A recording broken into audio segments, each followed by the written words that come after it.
हम कर रहे हैं आर एस अग्रवाल के नवीन अंक गणित के अंतर्गत वृत्त का चैप्टर, जिसमें हम अब तक 30 प्रश्न कर चुके हैं और आज हम करने जा रहे हैं 31वां और उससे आगे वाले प्रश्न हम करेंगे।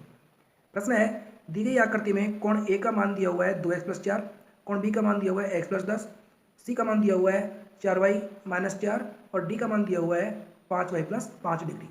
तो इनमें से कौन सा विकल्प सही होगा इस चित्र के लिए, इस दी हुई आकृति के लिए। आकृति में हमें दिया हुआ है कि ए बी सी डी एक चक्रीय चतुर्भुज है और चक्रीय चतुर्भुज की विशेषता है कि उसके आमने सामने के जो कोण है उनका योगफल 180 डिग्री होता है, 180 डिग्री। इसलिए इन x और y के मानों से इन कोणों के मान इस प्रकार के आने चाहिए कि जिनको जोड़ने पर 180 डिग्री प्राप्त हो जाए, वही विकल्प हमारा आंसर होगा। तो अब यहाँ देखिए, कोण ए का जो मान दिया हुआ है प्रश्न में वो है 2x+4, 2x+4।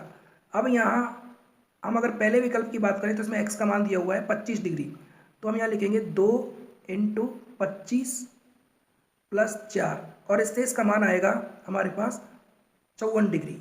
क्यों? क्योंकि 25 दूना 50 और 4 इसमें जोड़ेंगे 54 डिग्री आ जाएगा।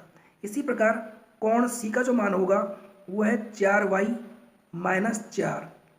अब पहले विकल्प में हमारे पास y का मान दिया हुआ है 40 डिग्री, तो इसमें लिखेंगे हम 4 × 40, y की जगह 40 लिखा और -4।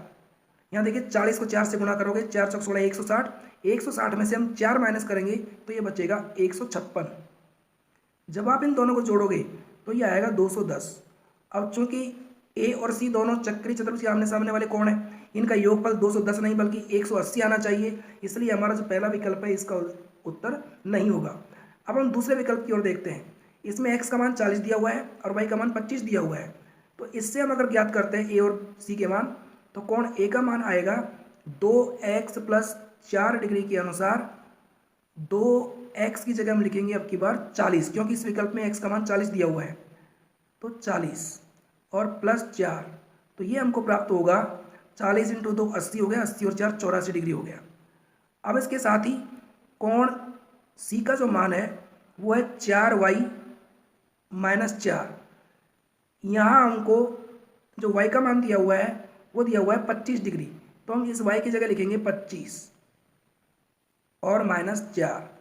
तो देखिए 25 को 4 से गुणा करने पर 100, 100 में से 4 माइनस करेंगे तो ये आएगा 96। तो हमारे पास ए का मान आया 84 और सी का मान आया 96। इन दोनों को जब आप जोड़ोगे तो ये आएगा 4 और 6 की 0, 10 की 0 और 8 9 17 और 1 18, यानी 180 डिग्री हमें प्राप्त हो गया, जो कि चक्रीय चतुर्भुज की शर्त के अनुसार सही है। इसलिए जो हमारा आंसर होगा वो होगा बी। अगला प्रश्न है प्रश्न क्रमांक 32। तो 32 में हमें दिया हुआ है, दी गई आकृति में वृत्त का केंद्र O है, ए बी सी डी एक चक्रीय चतुर्भुज है और ए बी समांतर डी सी हो तो तथा कोण बी ए सी 25 डिग्री हो तो कोण सी ए डी का मान कितना होगा, ये हमें बताना है। अब यहाँ देखिए कि हमको दिया हुआ है कि ए बी सी डी तो एक चक्रीय चतुर्भुज है और ओ वृत्त का केंद्र है। ओ वृत्त का केंद्र है, इसका मतलब ये हो गया कि ये जो कोण बना हुआ है बी सी ए, ये अर्धवृत्त का कोण है, क्योंकि व्यास के दोनों सिरों को ए को और बी को परिधि पर मिलाने से बना हुआ है, इसलिए 90 डिग्री हो गया। दूसरी बात, ये कोण 25 डिग्री है और ये दोनों रेखाएं हमको समांतर दी हुई है। ये समांतर दिए हुए होने का मतलब ये हो गया कि ये कोण और ये जो ऊपर बना हुआ है ये कोण, ये दोनों कोण एकांतर कोण है, क्योंकि रेखाएं समांतर है, ए सी तिर्यक रेखा मान सकते हैं। तो ये आ जाएगा 25 डिग्री। इसके 25 आने का मतलब ये हुआ कि जो पूरा कोण बना हुआ है यहाँ सी बिंदु पर, ये दोनों कोण मिलकर के ये पूरा, जिसका नाम है बी सी डी, कोण बी सी डी, ये चक्रीय चतुर्भुज का बी सी डी सी पर बना हुआ कोण है। इसका मान हो जाएगा 25 + 90 = 115 डिग्री। तो ये कोण 115 हो गया सी वाला। अब इसके सामने का जो कोण है ए, इस ए बिंदु का मान होगा या ए कोण का मान होगा, कोण ए बराबर हो जाएगा कितना, 180 में से आप घटाइए 115, जो इसके सामने वाला कोण है। क्यों घटाना पड़ेगा? क्योंकि ए और सी इनका जो जोड़ है वो 180 डिग्री होगा। क्यों होगा 180 डिग्री? क्योंकि ये चक्रीय चतुर्भुज के आमने सामने की कोण है, इसलिए इसका मान आएगा 65 डिग्री। इसका कोण ए का, ये कोण ए का मान 65 आ गया, जिसमें से नीचे वाला जो कोण है वो 25 डिग्री है, तो इसको भी आप माइनस कर दो इस 25 में से, तो ये बचेगा 40 डिग्री। अर्थात ये जो ऊपर वाला कोण बचा ये वाला, क्योंकि पूरा तो 60 है, 60 में से नीचे का 25 कम हो गया, तो 25 कम हो गया तो ये बच जाएगा 40 डिग्री। और 40 डिग्री हमारा आंसर होगा, हमारा आंसर है सी। इसके बाद हमारा प्रश्न है 33वां। 33वें प्रश्न में क्या दिया हुआ है कि एक चक्रीय समांतर चतुर्भुज सदैव किस प्रकार का होता है। अब यहाँ देखिए चतुर्भुज कैसा है, चक्रीय, और चक्रीय के साथ साथ कैसा है, समांतर। इसमें दो विशेषताएं हैं। मान लो ये एक समांतर चतुर्भुज है और ये चतुर्भुज समांतर होने के साथ साथ ही हमारे प्रश्न में दी हुई शर्त के अनुसार चक्रीय भी है। पहली बात तो ये समांतर है और दूसरी बात ये है चक्रीय है।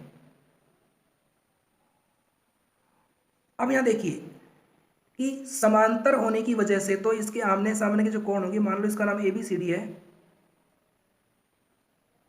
ABCD, तो चक्रीय होने के कारण से इसके आमने सामने के कोणों का जो जोड़ होगा वो 180 डिग्री होगा और समांतर होने की वजह से आमने सामने के कोण बराबर होंगे।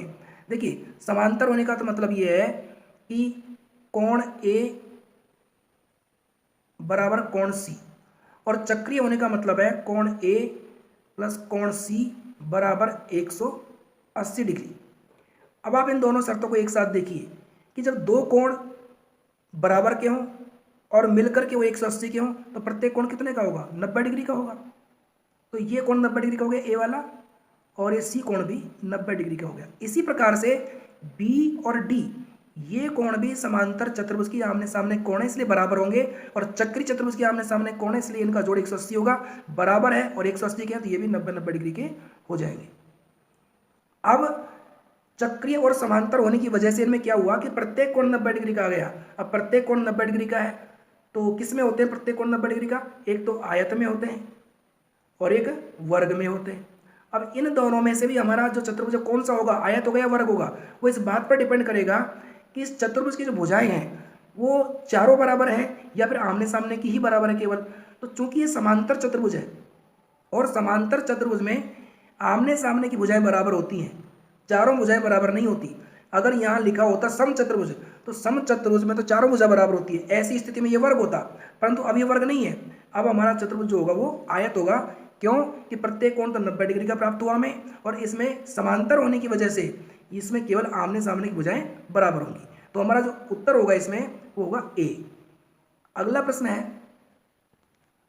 34वां। इस प्रश्न में हमें दिया हुआ है कि दी गई आकृति में ओ वृत्त का केंद्र है। अब ओ वृत्त का केंद्र हो गया, इसका मतलब ये हो गया कि AB जो है ये इसका व्यास हो गया, और व्यास होने की वजह से ये जो कोण बनेगा ये वाला, ये अर्धवृत्त का कोण है और इसका मान होगा 90 डिग्री। कोण BCD 120 है, ये 120 है, ये दिया हुआ है सामने। अब ये 120 है और ये A जो कोण है A, ये A और C चक्रीय चतुर्भुज के आमने सामने के कोण है, उनमें से एक कोण 120 का है, तो ये बचा हुआ जो दूसरा कोण होगा वो हो जाएगा 60 डिग्री का। अब आप इस चित्र को देखिए, केवल ये त्रिभुज देखिए। इस त्रिभुज में ये कोण तो 90 डिग्री का है और ये कोण है 60 डिग्री का और ये 90 डिग्री का। तो अब यहाँ पर जो ये कोण बचेगा वो 180 में से इन दोनों को जोड़ करके यानी 150 आएगा इनका जोड़, इसको माइनस करने पर हमें मिलेगा 30। ये 30 डिग्री का कोण ये वाला होगा। क्या नाम है इसका, ABD, और यही कोण हमसे पूछा है कि कोण ABD का मान कितना होगा। यहाँ पर देखिए कोण ABD का मान कितना होगा ये हमसे पूछा है, तो उसका मान आ गया हमारे पास 30 डिग्री, इसलिए हमारा जो आंसर होगा वो होगा B। अगला प्रश्न है प्रश्न क्रमांक 35। इसमें हमें दिया हुआ है कि दिए गए वृत्त का केंद्र O है, इसमें जीवा AB का मान है 16 सेंटीमीटर, और इसमें दिया हुआ है कि OC लंब है AB पर, तथा OC की जो लंबाई है वो दी हुई है 6 सेंटीमीटर, यानी ये लंबाई 6 सेंटीमीटर है, ये कंप्लीट जो लंबाई है ये 16 सेंटीमीटर है, और हमें ज्ञात करनी त्रिज्या कितनी होगी। तो अब आप ये देखिए कि किसी भी वृत्त की जो जीवा है वो इसमें केंद्र से डाले गए लंब के द्वारा दो बराबर भागों में विभाजित होती है। तो दोनों भाग AC और BC बराबर होंगे, इसलिए पूरी लंबाई ये 16 है तो ये हो जाएगी 8। अब यहाँ इस त्रिभुज में ये समकोण त्रिभुज हो गया, क्योंकि ये लंब है इसलिए समकोण होगा यहाँ पर C पर, और समकोण त्रिभुज होने के कारण से त्रिज्या जो है इस समकोण त्रिभुज की कर्ण होगी, इसलिए R का जो मान होगा वो होगा अंडर रूट आधार स्क्वायर प्लस लंब स्क्वायर, यानी 64, 8 का स्क्वायर 64 हो गया और प्लस 6 का स्क्वायर हो गया 36। तो ये आ जाएगा 100 और 100 का जो वर्गमूल होगा वो होगा 10। तो हमारा जो आंसर होगा वो होगा सी। अगला प्रश्न है 36वां। 36वें प्रश्न में हमको दिया हुआ है कि 5 सेंटीमीटर त्रिज्या के वृत्त की उस जीवा की लंबाई कितनी होगी जो केंद्र से 3 सेंटीमीटर दूर हो। अब केंद्र से 3 सेंटीमीटर दूर होने का मतलब है कि ये जो लंबाई है वो 3 दी हुई है। कौन सी? O P. ओ से लेकर पी तक की जो लंबाई है, इस लंब की जो लंबाई है वो 3 सेंटीमीटर दी हुई है और ये जो त्रिज्या है वो 5 दी हुई है। तो इस त्रिभुज से हम इस समकोण त्रिभुज से हम इस आधार का मान ज्ञात कर सकते हैं एपी का, जो कितना होगा कर्ण स्क्वायर माइनस लंब स्क्वायर कितना हो जाएगा 16, इसका वर्गमूल हो जाएगा 4। तो ये लंबाई आ गई 4, क्योंकि आधार स्क्वायर देखो सूत्र होता है आधार स्क्वायर बराबर कर्ण स्क्वायर माइनस लंब स्क्वायर। अब इस सूत्र मैंने आपको लिख करके बताया, बाकी इसको लिखने की आवश्यकता नहीं। अगर आपको याद है तो सीधा कर सकते हो। यानी कर्ण के वर्ग में से आपको लंब का वर्ग घटाना है। तो कर्ण का वर्ग कितना हो गया 25, 5 का वर्ग 25 हो गया। लंब का वर्ग कितना हो गया 9, 3 का वर्ग 9 हो गया। तो 25 में से 9 घटा दिया आपने। अब ये क्या आ गया 16। 16 क्या चीज़ है? आधार का वर्ग। जब आधार का वर्ग 16 है तो आधार कितना हो जाएगा 4। तो ए से लेकर पी तक की लंबाई, ए से लेकर पी तक की जो लंबाई है वो 4 है। तो कंप्लीट जो जीवा होगी ए बी वो इसकी डबल होगी, या जितनी इधर है उतनी इधर होगी। 4 + 4 = 8। तो हमारा जो आंसर होगा वो हो जाएगा सी। इसके बाद अगला प्रश्न है 37वां। इसमें लिखा हुआ है कि एक वृत्त की 2 समांतर जीवाओं की लंबाई 6 सेंटीमीटर है तथा 8 सेंटीमीटर। देखिए एक ये वृत्त है। अब इसमें 2 समांतर जीवाएं हैं। जीवाएं दोनों केंद्र के नीचे हैं, यानी ये यहां पर अगर मान लीजिए केंद्र है तो एक जीवा तो ये है और एक जीवा ये है, जिनमें से एक की लंबाई 6 सेंटीमीटर है। मान लो ये 6 सेंटीमीटर की है और ये 8 सेंटीमीटर की है। अब अगर केंद्र से इन पर लंब डाला जाए तो लंब दोनों का एक ही होगा। तो ये तो हो जाएगी 4, इधर भी ये 4 हो जाएगी, इधर ये 3 हो जाएगी और इधर भी ये 3 हो जाएगी। हमसे पूछिए वृत्त की त्रिज्या कितनी है। अब यहाँ देखिए कि जीवाओं के बीच की जो दूरी है वो 3 सेंटीमीटर है, सॉरी 1 सेंटीमीटर है। यानी ये जो लंबाई है ये वाली, ये जो लंबाई है ये जो दूरी है वो 1 सेंटीमीटर है। तो इस O से लेकर के, और अगर इसको P मान ले इस बिंदु को, इसको हम X मान लेते हैं। तो O से लेकर P तक की लंबाई X है, तो O से लेकर Q तक की जो लंबाई होगी इसको हम Q मान लेते हैं इस बिंदु को। तो ये हो जाएगी X + 1, क्योंकि X तो ये है, केवल ये X है और नीचे की 1 सेंटीमीटर इसमें और जुड़ेगी ये वाली, तो ये हो जाएगी X + 1। अब इसके बाद आप देखिए कि AB मान लो ये जीवा है और CD ये जीवा है। ये समकोण त्रिभुज पूरा करने पर यहाँ पर इसकी त्रिज्या R है।